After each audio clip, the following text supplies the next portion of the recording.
মার্কিন president Donald Trump সম্প্রতি ভারতকে একটি সতর্কবার্তা দিয়েছেন, যার মধ্যে তিনি ভারতকে শুল্ক কমানোর জন্য চাপ দিয়েছেন।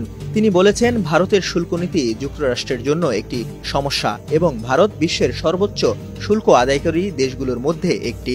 ট্রাম্পের ভাষায়, আমরা 2 এপ্রিল থেকে ভারতের ওপর সেই একই শুল্ক আরোপ করব যা তারা আমাদের পণ্য থেকে আদায় করে থাকে। ব্রেইটবার্ট নিউজকে দেওয়া একটি সাক্ষাৎকারে ট্রাম্প বলেন, তিনি বিশ্বাস করেন ভারত শুল্ক কমাবে। যদি তা না হয় তাহলে 2 দেশের মধ্যে বাণিজ্যিক সংঘাত বৃদ্ধি পেতে পারে। ট্রাম্প দাবি করেছেন, ভারত এবং অন্যান্য দেশের শুল্ক নীতি অত্যন্ত অন্যায্য এবং এসব শুল্কের ফলে মার্কিন পণ্যগুলো ক্ষতিগ্রস্ত হচ্ছে।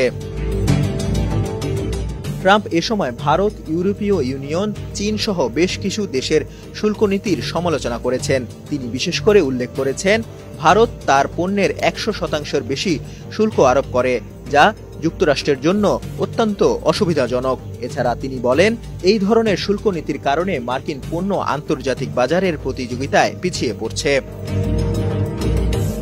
প্রেসিডেন্ট ট্রাম্প আরও উল্লেখ করেছেন, যুক্তরাষ্ট্র তাদের বাণিজ্যিক অংশীদারের কাছ থেকে খারাপ আচরণ মেনে নেবে না এবং এই পরিস্থিতিতে তাদের বাণিজ্য শুল্ক নীতি প্রয়োগ করবে। তিনি আরও বলেন, আমাদের শত্রুরা আমাদের বন্ধুর চেয়েও ভালো আচরণ করে।